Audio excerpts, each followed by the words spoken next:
Too early for Christmas? Not here in Spain. Today, Alex and I are going to talk about all the things, the emotional impact about moving your family overseas, and all the things we didn't expect when we moved to Valencia. Tune in. Okay, hello everybody. Thank you for joining us. We didn't really do like a lot of exciting stuff this week. We didn't have any big trips worth sharing with anybody. So we thought that we would kind of delve into kind of the emotional reality of moving to Valencia, or moving with a family for that matter.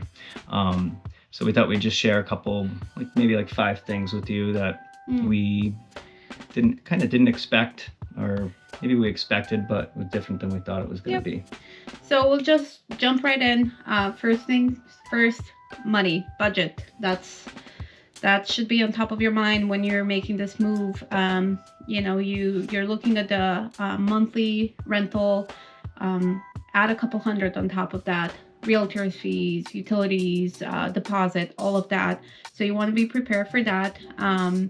The market can be very competitive. You're moving to a different country where a lot of landlords, at least in Spain, they required Spanish income, proof of income, which we didn't have. So that kind of make us lose in front of other people. So we had a hard time. We only secured this place by being able to pay months in advance, plus a high security deposit. Yeah, you have to be prepared to be flexible, because places like 2-bedroom and 3 bedrooms in Valencia, they're gonna run you anywhere from $1,200 to $1,700 a month, and you need to be able to be prepared to pay a lot of that in advance. Right. If need be. If you guys been following our journey, we almost got an apartment, but didn't, because we didn't have rental insurance, we didn't have the Spanish income. So we had to adapt quickly. We found this place. I think it's great because it's really the perfect place for us, location wise. It's worked out better than we thought it would. Yeah, we definitely landed where we were supposed to be, even though the journey was very hard, a lot harder than we wanted it to be to get here. But we're happy here, right? So the second part is the emotional challenges of moving. The stress of leaving your job and financial security. Now, for Alex, she still has part-time work, but for me, I had to leave a career that I just spent the last 7 years building. For a lot of people, 7 years is not a lot of time, but for me, I felt every single year of it. I worked really hard. I got a lot of licenses. I used to work in the DPW. I was in charge of a crew, and when I quit, I gave up my retirement. I mean, I could still get it someday, but I was working towards that, and that's kind of now that's kind of gone, and I ran a crew of guys, and I used to be a boss, and now I'm not a boss. I'm just an unemployed guy in Spain, but I'm still a family man. I'm still a dad, and I'm still a husband. So I try to remember that, and I'm still important to people. And yeah, I think leaving your career, I mean, I had a career path, and I definitely envisioned myself somewhere else, in the famous questions, where do you see yourself in 5 years?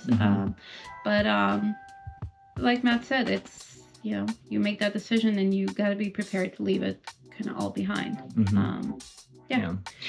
Also, there's this feeling of feeling like you're heading into the unknown with no place secured. Now, for a lot of people, they might have all their ducks in a row before they move overseas, but our plan was to go to Romania and then find something else. So when we sold our house and packed everything we owned into 3 bags, got into a rental car, and got to the airport at Logan, we literally were heading into the unknown.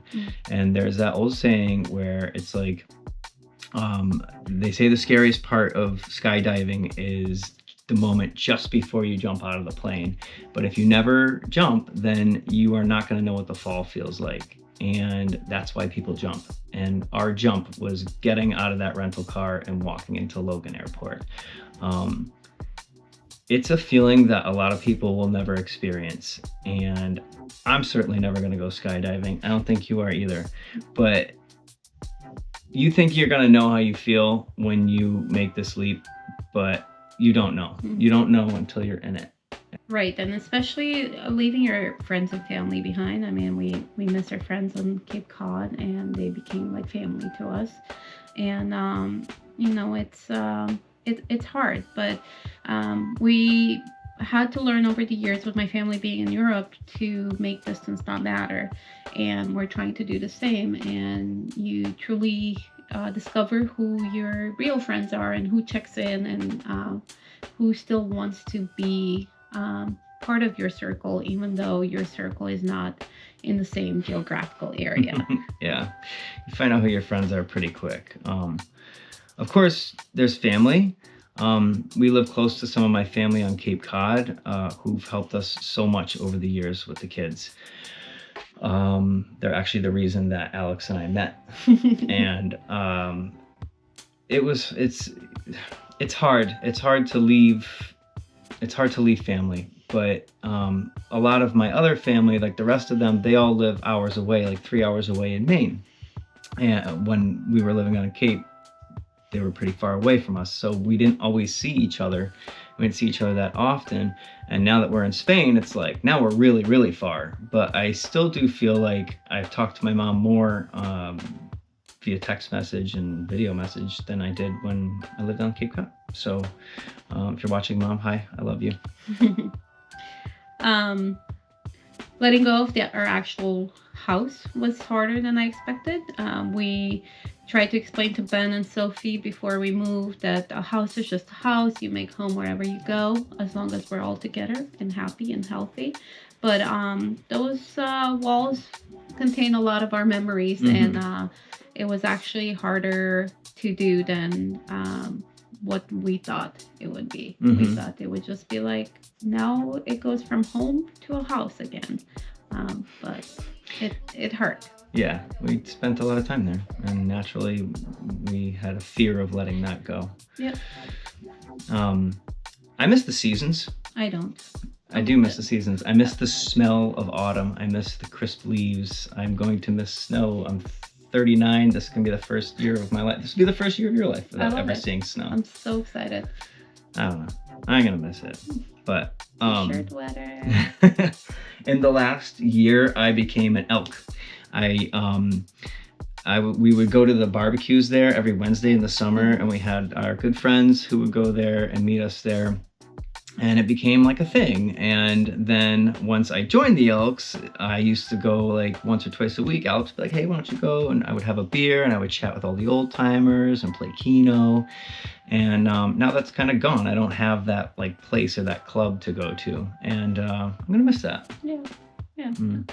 But, at the end of the day, I think we had so many routines that maybe we didn't even realize how many things we were entrenched in. And but we did it for a different kind of life for ourselves and mostly for our kids. And this kind of brings us to the next, like the third thing. We want to talk about how the kids are adapting, because we had so many worries about the different aspects of life that they're giving up or had to adjust to, and they're doing awesome. I mean, like we've said in our previous videos, like we threw them in school second week in Spain, and they came out skipping and being super happy.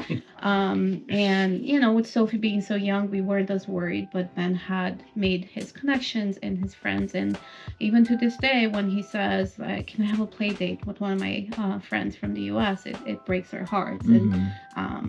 But it's it's part of the journey, and we have to be here and be present and not let our emotions take over and help them adjust. So yeah, I think I think Benny and I feed off each other, because there's a lot that both of us miss about America. And you kind of have to be a little bit heartless sometimes. It's like, no, you're good. Like, you're fine. And a lot of times they are fine. These are all feelings that kind of are fleeting, and they just pass. So and they're all normal. So we have to kind of do things to keep them busy. We are trying to create new routines for them. and just like finding fun things to explore. We go out a lot. We take them shopping. Even just like going to the mall or going to a little playground really fast and just kind of get out and make the city a playground. Yeah, I mean, I think they've done pretty well. You know, they kind of make a game out of every walk, and you know, it's been kind of nice to see them do that instead of shoving them in the car and you know buckling them in and then taking them out. So yeah, we have tried to do a few phone calls with Benny and his friends, but he's like notoriously bad at talking on the phone. He doesn't love the camera, so that's one of the reasons you might not see Ben as much as Sophie, because he doesn't always want to do it, and we respect that, and we have to check in with him if he wants to do something or not. Yes, absolutely. Which is important. Yeah, he's not always... Man, he's so funny too. Wish you liked the camera more because he has a lot to say, but not when the camera comes on. That's okay. So let's talk about the real pace of life in Spain. The pace of life, it's not what people imagine in their stereotypes. It's not like a bunch of people sipping sangria under palm trees here. Some people, but...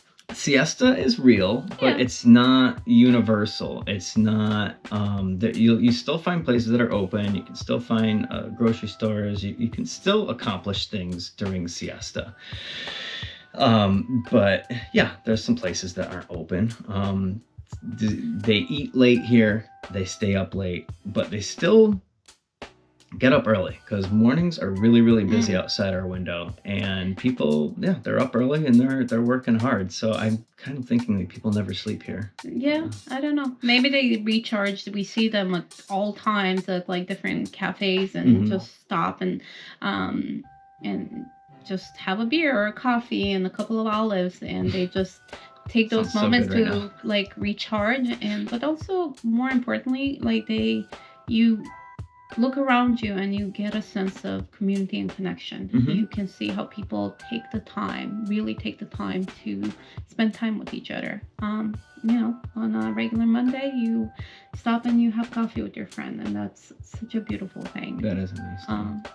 Yeah, and we get to connect with our kids more because they get a long break from school. I mean, we choose to take them out because we have that option between 12:30 and 3. And we're on the verge of just leaving them there all day, though, because it would be really nice to have a longer break from them.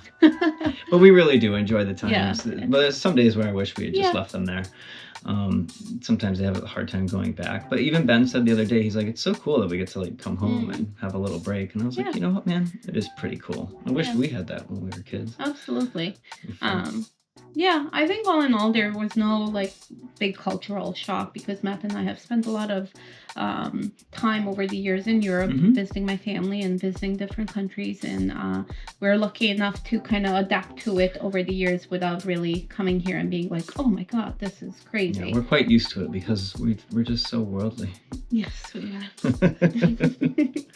All right, let's talk about daily life adjustments. When you move from like an American style house on your own land in New England, you come here and move to a city, and now you're in a tiny apartment. It's a big adjustment, and we knew that this was going to be a big adjustment. It's a really good thing that we came with almost nothing. But even almost nothing, it's like we still have 3 suitcases we have to store. And it's like we're putting, it's like we have a Matryoshka doll style storage thing going on here. We have like things inside of things under something or over something. We're starting to accumulate a lot, but it's all stuff we need. And hopefully when we move to a bigger place, it'll all kind of make sense.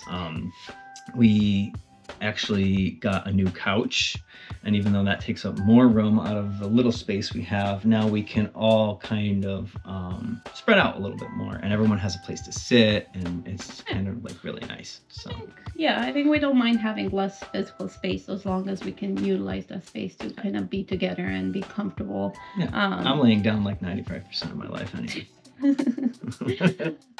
Groceries, we had to adapt and get out of the buying in bulk mindset. Yeah, going like BJ's and buying like a tub of mayonnaise. Yeah, Now it's like, let's take a walk to a store after we drop off the kids and grab a couple of things for dinner, which I actually been enjoying a lot.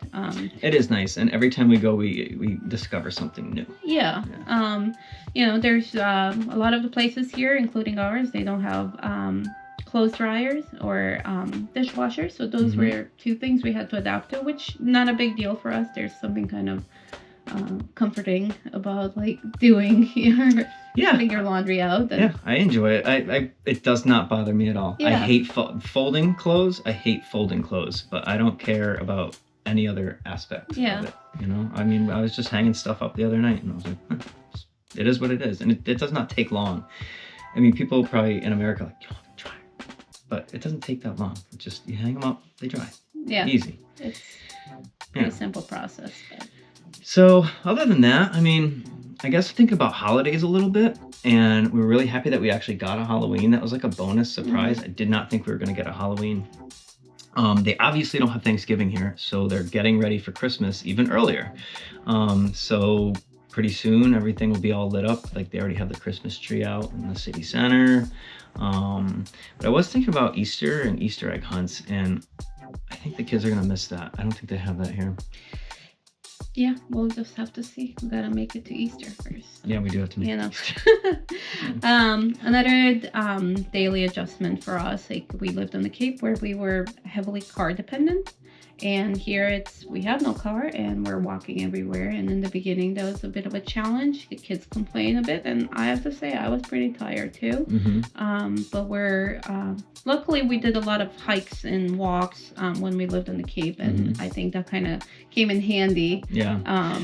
Which is good because we have a lot of amazing bakeries nearby. So we're eating a lot of bread and pastries. So you got to do that walking, guys. You gotta walk. If you want to eat all that bread. For which sure. I am doing. So.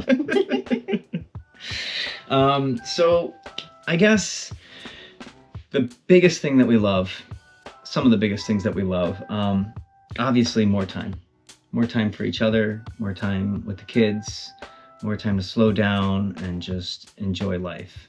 That's one of the biggest things. And there's no morning or nightly rush like there used to be. I mean, I was out the door before the kids went to school.